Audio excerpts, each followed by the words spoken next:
Dites-moi tout, docteur. Comment sont mes résultats? Pas très bon.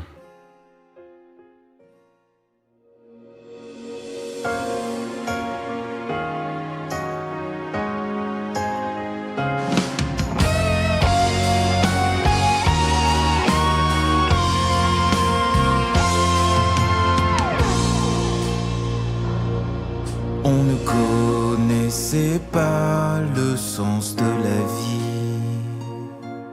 mais j'ai enfin trouvé la réponse. Autrefois, je ne vivais que pour moi-même, cherchant seulement statut et gloire. Je priais Dieu avec de belles paroles, me confiant à mes choix dans la vie réelle. J'étais musulmane il y a encore 2 mois et demi. Waouh. Et je suis médecin, on m'a annoncé un cancer des ovaires au mois de juin. D'accord, d'accord. Et pendant 3 semaines, 1 mois, en fait, j'étais très très mal, jusqu'à entendre parler de Jésus. Quoi, j'en avais déjà entendu parler, mais là, j'ai été vraiment touchée sur une vidéo comme ça un soir chez moi. Et donc, je me suis intéressée à cette personne. Et en fait, j'avais pleuré pendant 3 semaines de tristesse. Et là, je pleurais d'amour. Wow. Et je comprenais pas. Donc, j'ai regardé beaucoup de vidéos témoignages sur Jésus. Et le soir même, c'était le 11 juillet de cette année, 2018. Wow. Je me suis mise à genoux dans ma chambre pour la première fois de ma vie devant Dieu. Et j'ai supplié pendant 20 minutes, Jésus, si tu existes vraiment, moi ça me suffit pas d'entendre parler de toi. Je veux te voir. Et je veux te voir d'une façon que plus jamais de ma vie je vais douter de toi. Et en fait, pendant 20 minutes j'ai attendu, j'ai supplié à genoux. Et il s'est rien passé, je suis retournée dans mon lit et là j'ai entendu une voix qui me disait « Retourne-toi ».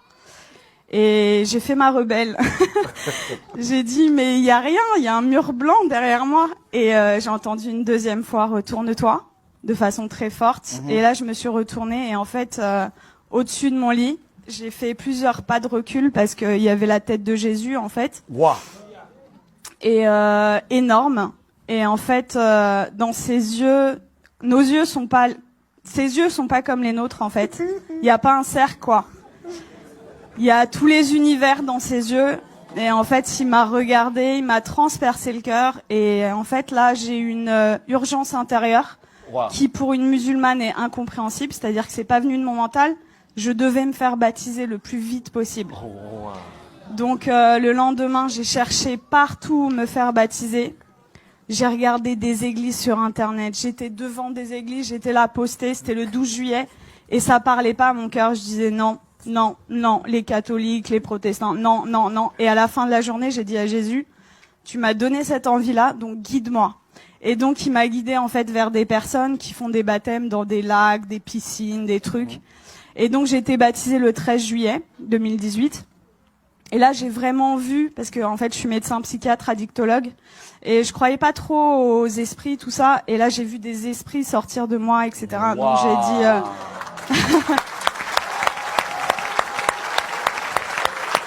Je continue. Donc là, j'ai vu des esprits sortir de moi et je rentre chez moi, c'était le 13 juillet. Et là, dans mon lit, je commence à parler une langue où je comprenais rien. Et là, je dis, mais qu'est-ce que c'est que ça? Et en fait, on m'a dit, après, c'est du parler en langue. Mais chez les musulmans, ça n'existe pas. Donc moi, j'avais jamais entendu parler du parler en langue. Et ça a duré 3/4 d'heure, 1 heure. J'ai parlé une langue où je comprenais 0 mot. Et en fait, j'ai senti une énergie remonter de mon ventre et je prenais comme ça et je jetais en fait. Ça a duré 3/4 d'heure, 1 heure. Et là, au bout de 3/4 d'heure, 1 heure, j'ai arrêté de parler et j'avais des douleurs depuis 4 ans tous les jours. Et là, pour la première fois depuis 4 ans, plus aucune douleur. Donc là, j'ai dit ok, je suis guérie, c'est bon. J'ai pris rendez-vous chez mon gynéco le 17 juillet. Et j'arrive et je lui montre les examens complémentaires, les marqueurs tumoraux, l'IRM pelvienne. Et il me dit, bon, écoutez, alors c'est une maladie très sévère, on va opérer, on va faire un traitement, etc. Et là, je le regarde avec le sourire et je lui dis, vous savez pas ce que je vais vous dire? Je suis guérie. Et là, il me dit, comment ça, je comprends pas. Il m'a écouté quand même parce que je suis médecin, j'ai un cabinet juste à côté de chez lui, quoi. Donc il savait que c'était pas n'importe, voilà. Et là, je lui dis, mais en fait, je suis guérie. Et il me dit, bon, parce que le déni en médecine, ça existe beaucoup. Il me dit, bon, allez, on va faire l'échographie.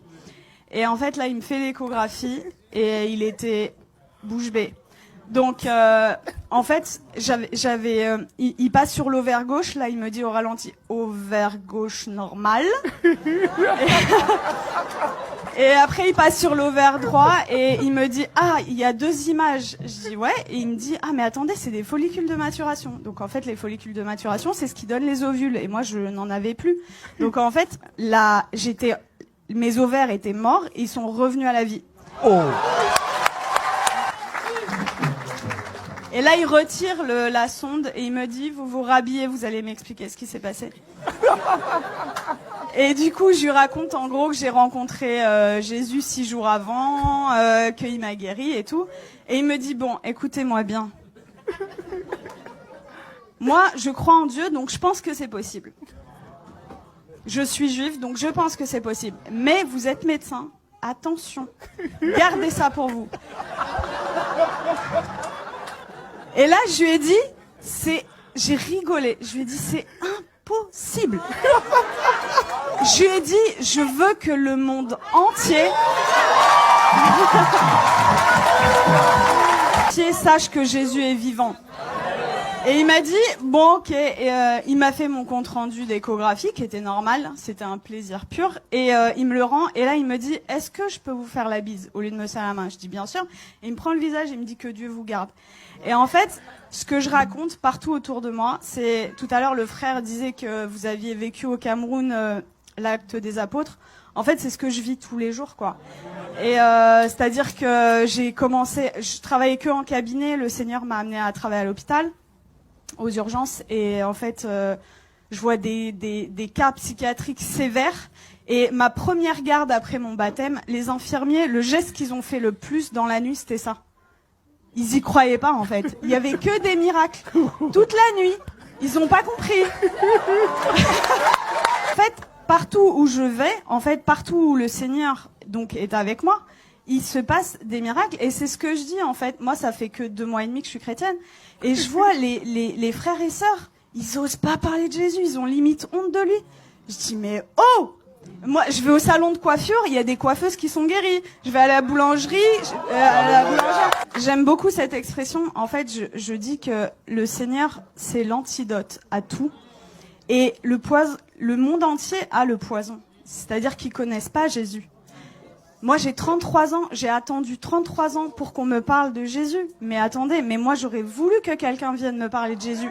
Vienne me dire, mais attends, la solution à tous tes problèmes, ton malheur et tout, c'est Jésus la solution.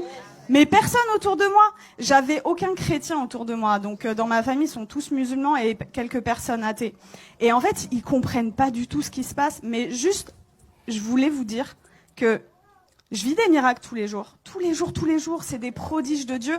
Je vais vous raconter juste, il y a quelques jours, ce qui s'est passé, parce que je dois choisir et je peux pas tout vous raconter. Donc, il y a ma famille qui était en Algérie pendant tout l'été. Ils sont rentrés, et il y a mon oncle, en fait, il a de l'arthrose sévère au genou. Et je suis arrivée, j'ai raconté ce qui s'était passé cet été, et ils m'ont dit, ouais, c'est bon, t'arrêtes de nous parler de Jésus. Déjà, ils ont été tolérants, ils ont accepté d'écouter.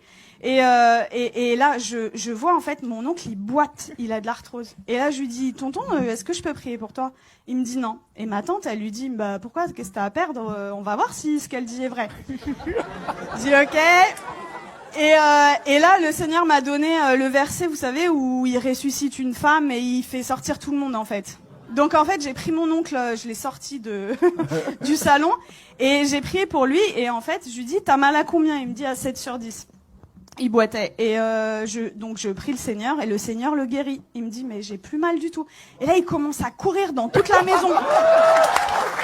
Quelques jours après, je retourne dans la famille, et là, il me dit, Nermine, tu vas pas me croire, j'ai vu mon ophtalmo. En fait, il voit son ophtalmo 2 fois par an.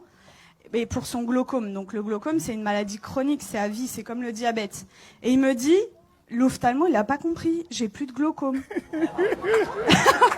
Il lui a dit, je peux pas t'arrêter les 2 traitements parce que voilà, mais j'en arrête 1 sur 2. La prochaine fois, s'il y a plus rien, on arrête le 2e, quoi. Et donc ça, c'était mon oncle et mon père qui a 80 ans, musulman depuis 80 ans. Waouh. J'ai été le voir, ça faisait très longtemps que j'étais pas allée le voir, au moins 6 mois, 1 an. J'ai été le voir jeudi dernier. Et en fait, je lui ai raconté ce qui m'est arrivé. Il a été guéri. J'ai prié pour lui. Il a été guéri de ses acouphènes, c'est des bourdonnements. Il avait depuis 10 ans plus d'acouphènes.